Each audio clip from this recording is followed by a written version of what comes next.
Deuxième partie et fin de notre deuxième histoire juste pour goûter. Le test était positif, c'est-à-dire que Suite avait la terrible maladie.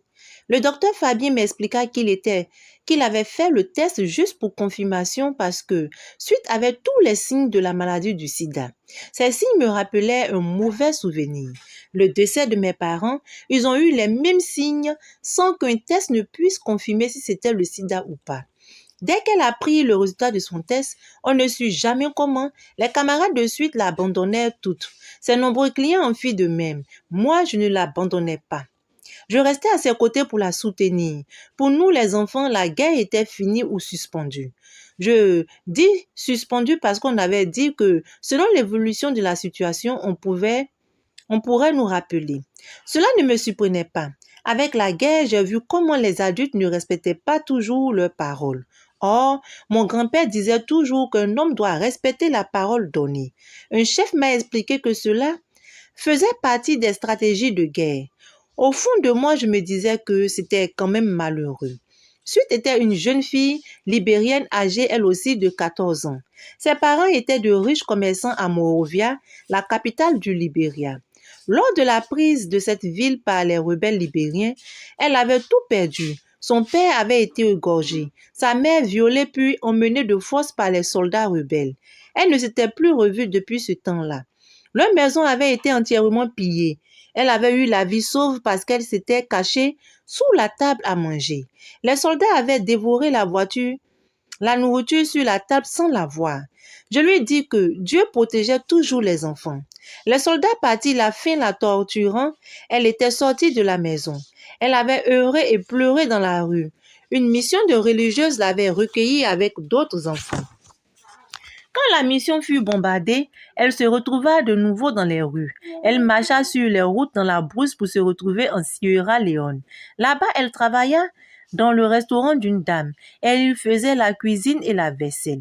Peu de temps après, la guerre survint en Sierra Leone et elle se retrouva encore sur les routes. C'est la Guinée qui l'accueillit. Ensuite, grâce à une dame que tout le monde appelait Maman Poule gardait chez elle beaucoup d'enfants. Ces enfants venaient de plusieurs pays. Parfois, des personnes venaient avec de grosses voitures chercher les enfants. Suite ne savait pas où on les emmenait. Il y en a qui y sont revenus et d'autres qu'on n'a plus jamais revus. Ceux qui revenaient n'osaient pas dire où on les avait emmenés. Quand son tour arriva, Suite comprit qu'elle avait été vendue au monsieur qui l'avait choisie parmi plusieurs fillettes. Elle fut emmenée dans une grande villa. On l'enferma dans une chambre. On lui apportait de la nourriture. Mais elle ne sortait jamais. Elle passa ainsi 3 jours à manger et dormir. Elle était heureuse. La 3e nuit, l'homme vint dans sa chambre et la viola plusieurs fois. Elle cria, se débattit, supplia, mais rien n'y fit. Plus elle pleurait, plus il la battait et semblait être heureux de la violer. Elle eut très mal et saigna beaucoup. La vieille dame qui lui apportait à manger la soigna. Puis le monsieur revint 2 jours après et plusieurs jours de suite. Des fois, c'était d'autres personnes qui venaient seules ou à deux. De peu d'être battue ou privée de nourriture, elle faisait tout ce qu'il demandait. Depuis lors, elle haïssait les adultes, hommes ou femmes. Une autre rébellion éclata à la frontière guinéenne. Elle profita du désordre pour s'enfuir jusqu'à l'ouest de la Côte d'Ivoire. En riant tristement, elle me dit « On dirait que c'est moi qui apporte la guerre partout. » Elle fut recrutée comme prostituée par le propriétaire d'un bar.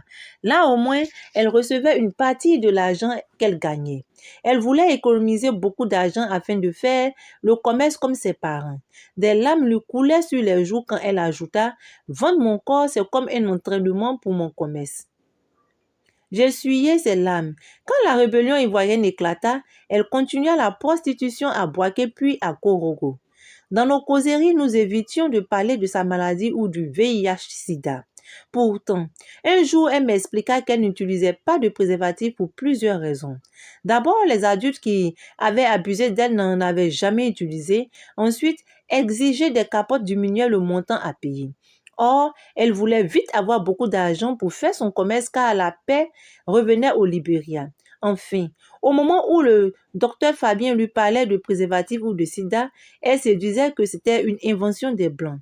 Sinon, elle serait morte depuis longtemps. Elle pleurait encore. En 2 sanglots, elle mit sa tête sur ma poitrine et me dit Peut-être que je t'ai contaminé ainsi que d'autres personnes. Si ce sont des enfants ou des jeunes, que Dieu me pardonne. Mais j'espère que beaucoup d'adultes qui n'aiment pas les préservatifs ont pris le VIH-Sida avec moi. On lisait là sur son visage toute sa haine pour les adultes.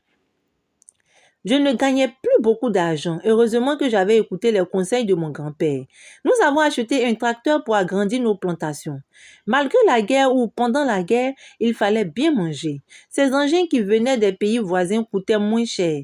Nous avons aussi ouvert un magasin de riz. C'était mon grand-père qui le gérait. Mon activité principale consistait à aller avec mon tracteur travailler dans les champs des autres. Dieu merci, on s'en sortait bien parce qu'on me payait suffisamment. Mais le docteur Fabien n'était pas d'accord avec cela. Il disait qu'un enfant ne devait pas travailler. Un enfant devrait seulement aller à l'école. Mon grand-père et lui ne se sont jamais entendus sur ce problème.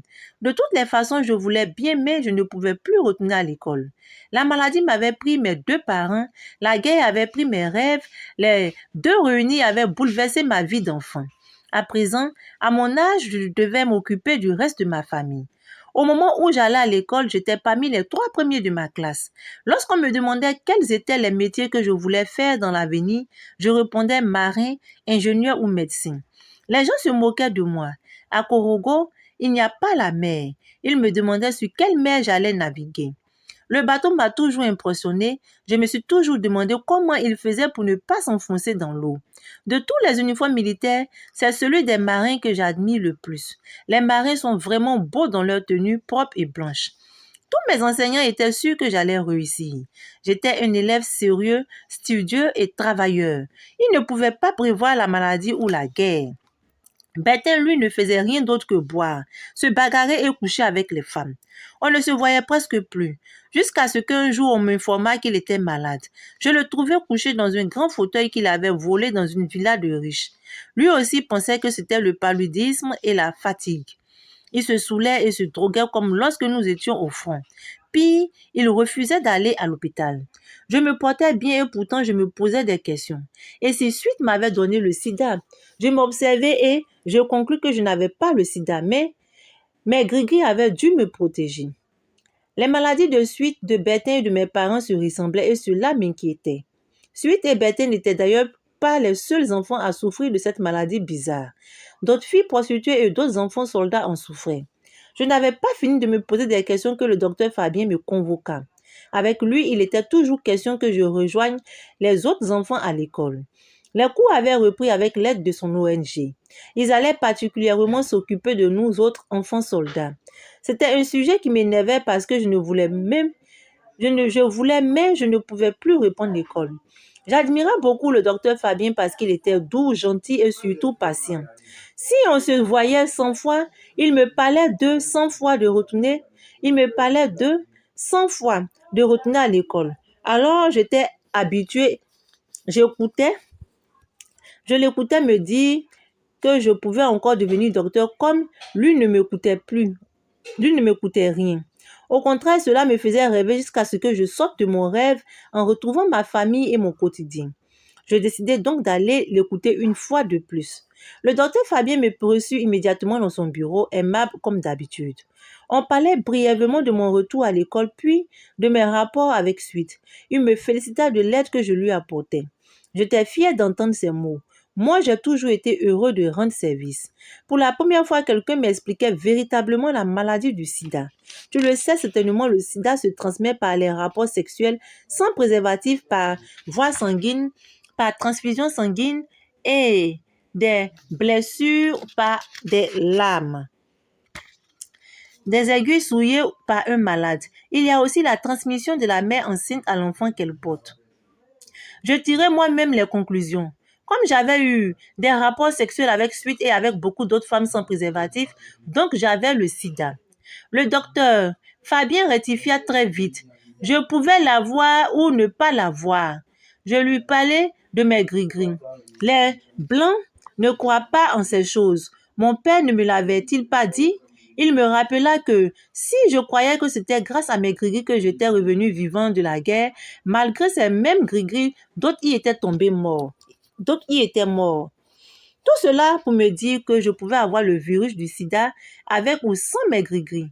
De toutes les façons, je me portais bien et cela se voyait. Il m'expliqua la notion de séropositivité. On peut avoir le virus dans le corps sans être malade, mais on peut le transmettre aux autres. Donc on devient une bombe ou un tueur contre sa volonté, répliquai-je. Il trouva mon expression juste, mais il n'aimait pas cette façon de parler. Pour ne pas devenir ce genre d'assassin, il fallait rester fidèle à sa femme ou à son mari. Pour des gens mariés, pour les autres, utiliser des préservatifs ou s'abstenir de tout rapport sexuel.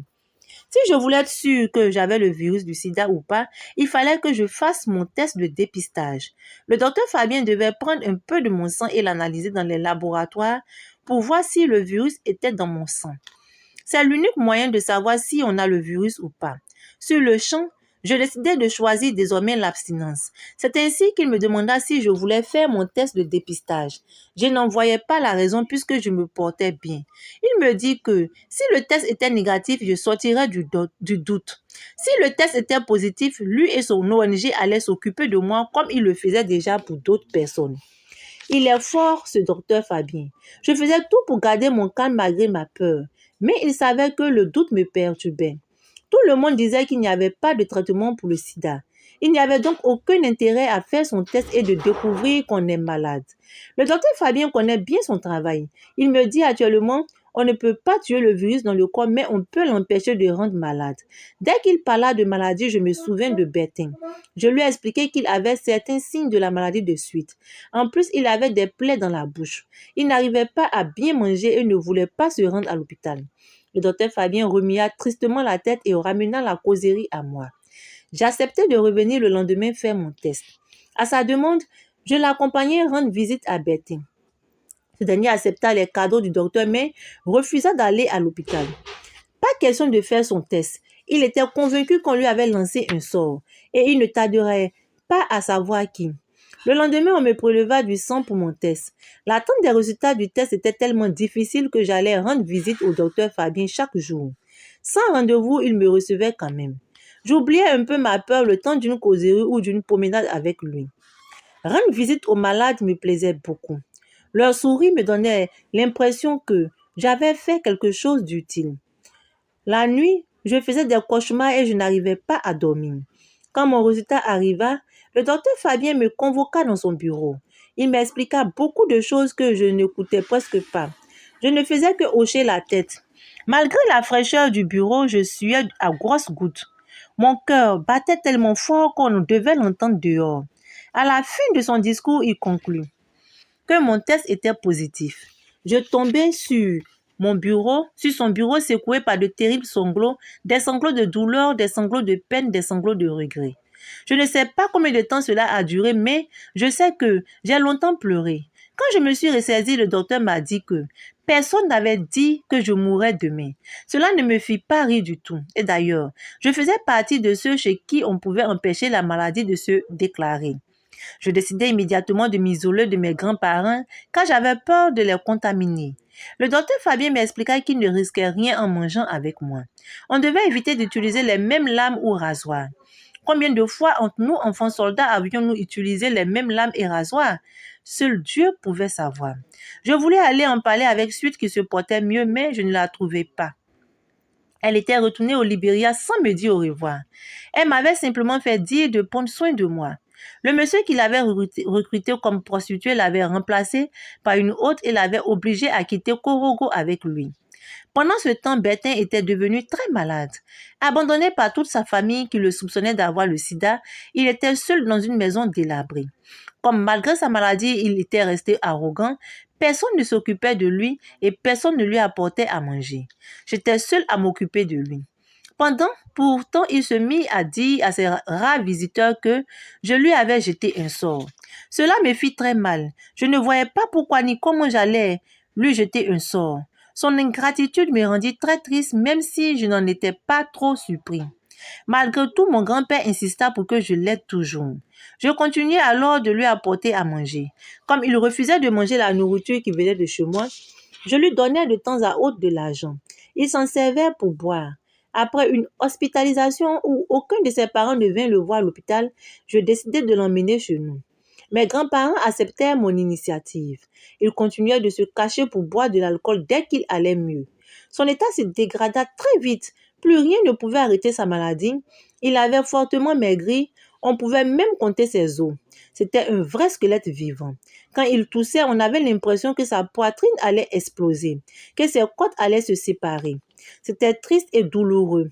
Tellement il faisait pitié dans sa souffrance. Il mourut un matin dans mes bras dans des conditions atroces. Mais avant, il me demanda pardon et remercia mes grands-parents pour leur soutien. Venant de Bertin, ses excuses de dernières heures étaient très émouvantes. Il n'y eut pratiquement personne à son enterrement. Jusqu'à ce jour, personne ne parle de faire des funérailles pour qu'il ait la paix dans l'au-delà. C'est le devoir de sa famille. La mort de Bertin changea ma façon de voir les choses. Je pris la grave décision de faire comme le grand frère Yacouba. Le grand frère Yacouba était un séropositif qui ne cachait pas son état. Il le disait à tout le monde et donnait des conseils en public. Le grand frère Yacouba était issu d'une famille de chefs très riches. Il était chargé de gérer les nombreux biens de sa famille dans la ville de Korogo. Il était aisé, élégant, toujours propre et bien habillé. Il aimait les femmes et les attirait aussi. Il avait beaucoup de copines, des lycéennes, des commerçantes et même des fonctionnaires. À Korogo, il avait autant d'admirateurs que d'ennemis jaloux de son succès. Une de ses anciennes copines fonctionnaires avait été affectée à Abidjan où elle épousa un autre homme. Lors de sa première grossesse, elle fut testée séropositive. Elle en informa grand frère Yacouba. Sans risque, sans signe inquiétant, il décida de faire son test volontairement. Il avait été aussi testé séropositif. Il avait alors traversé une période très difficile, mais le docteur Fabien, à qui il s'était confié, l'avait aidé à se ressaisir. Il rompit toute relation avec ses partenaires multiples tout en leur expliquant la raison. Avec l'ONG du docteur Fabien, le grand frère Yacouba veut éviter que d'autres jeunes n'attrapent le virus du sida. Alors il témoigne à visage découvert. Sa famille choquée l'avait fui dans un premier temps, puis, après les explications incessantes du docteur Fabien et sa nouvelle popularité, ils l'ont réintégré. Aujourd'hui, ils sont fiers de lui. Si mes parents ne m'avaient pas interdit d'aller écouter les causeries comme celle du grand frère Yacouba où on parlait de sexe, je ne serais peut-être pas en train de t'écrire cette lettre. Aidé du docteur Fabien, grand frère Yacouba pris une semaine pour préparer mes grands-parents à l'annonce de la terrible nouvelle. Chaque soir, il faisait semblant de m'accompagner et il en profitait pour bavarder avec eux. Il parlait de la paix, de la dureté de la vie, des conséquences néfastes de la guerre et enfin du sida. Mon grand-père semblait avoir compris la différence entre la séropositivité et la maladie. Un soir, en ma présence, grand frère Yacouba et le docteur Fabien annonçaient ma séropositivité à mes grands-parents. Je pris rapidement la parole pour leur expliquer. Contrairement à mes inquiétudes, ils restaient calmes, mais visiblement tristes et déçus. Le docteur Fabien était venu avec l'ambulance de l'ONG par mesure de précaution. Ils acceptaient cette haute volonté de Dieu. Depuis la mort de Bertin et leur visite assidue, ils se doutaient bien qu'on les préparait à quelque chose de grave. Mais il n'était pas question que je témoigne comme grand frère Yacouba. Ils avaient surtout peur de ce qu'en dirait l'entourage. À la question du docteur Fabien de savoir s'il voulait que d'autres enfants soient dans ma situation ou celle qu'avait connue Bertin, il jurait ne pas souhaiter cela à leur pire ennemi. Le docteur Fabien dit à ma grand-mère que seul un enfant pouvait parler à un autre enfant dans un langage d'enfant et la mener à comprendre. Ils avaient le droit de refuser puisqu'ils avaient le devoir de me protéger. La situation était grave. Pourtant, le docteur Fabien réussit à me faire sourire. C'était plutôt moi qui les protégeais. Après une nuit de réflexion, ils acceptaient. Ils me donnèrent leur bénédiction et promirent de toujours prier pour moi. Nous sommes devenus plus proches et plus forts qu'avant. Aujourd'hui, je témoigne aux côtés de grand frère Yacouba. Les premiers jours ont été difficiles, le nombre de personnes qui me fuyaient parce que j'étais enfant soldat augmenta. Normal, j'étais à présent enfant soldat séropositif. Après mes premières sorties, le nombre de nos visiteurs de mes grands-parents et clients diminuèrent. Pour certains, c'était le tracteur ou le magasin de riz de la famille des Sidéens. Nous avons traversé quelques moments difficiles, mais nous sommes restés solidaires dans la famille. Maintenant, les gens commencent à comprendre et nous sommes redevenus fréquentables. J'ai pu résister parce que j'avais le soutien de ma famille. Je savais que je pouvais à chaque instant compter sur le docteur Fabien et son ONG. Les conseils de grand frère Yacouba me furent très utiles. Aujourd'hui, je suis fière de moi. Avec grand frère Yacouba, je passe de quartier en quartier. Les enfants comme toi et moi viennent de plus en plus écouter mon histoire. Ils n'ont plus peur de moi et me posent souvent beaucoup de questions. Je réponds à toutes leurs questions. Ils promettent tous de faire dorénavant très attention, d'être prudents et de ne pas faire les mêmes erreurs que moi. Je leur fais confiance parce qu'ils ont bien compris. Ils ont eu la bonne information grâce aux actions de l'ONG du docteur Fabien. On m'appelle désormais le petit conférencier. Tiens-toi bien, je passe régulièrement sur la radio locale. Je parle en sénoufo, en djoula et en français. J'ai l'impression d'être le bon marin qui conduit le navire de mes camarades à bon port. L'excellent ingénieur qui construit des ponts pour perpétuer la vie et le médecin qui soigne, prévient et protège de la maladie. C'est pourquoi je t'écris aujourd'hui. Si je veux te parler, il faudrait que tu viennes à Korogo ou que je vienne chez toi. Cela n'étant pas encore possible, il faut lire ma lettre avec attention. Ce n'est pas pour te faire peur que je t'ai raconté mon histoire. Au début de ma lettre, j'ai dit mon très cher ami. Mon grand-père dit qu'à un ami, on doit dire la vérité. On doit le mettre en garde contre le mal qui nous a frappés. J'ai fait des bêtises, certes, mais quelles qu'en soient les raisons, tu ne dois pas faire comme suite, Bertin et moi. On me dit courageux à cause de ma bravoure à la guerre, mais j'ai peur du sida parce que c'est un redoutable ennemi. Il a toutes les stratégies pour tromper l'homme. C'est le maître du camouflage. Il est malin. Il s'attaque aux troupes d'élite, les commandos du système de défense immunitaire. Il s'y cache et les tue de l'intérieur. Crois-moi, il est très dangereux. Pour avoir combattu, je sais de quoi je parle. Aujourd'hui, je connais mieux le VIH-Sida. Je peux me permettre d'affirmer que c'est lui qui a tué mes parents. Il n'en a pas tué un, mais les deux. Cependant, s'il a gagné une bataille, le VIH-Sida ne gagnera pas sa guerre.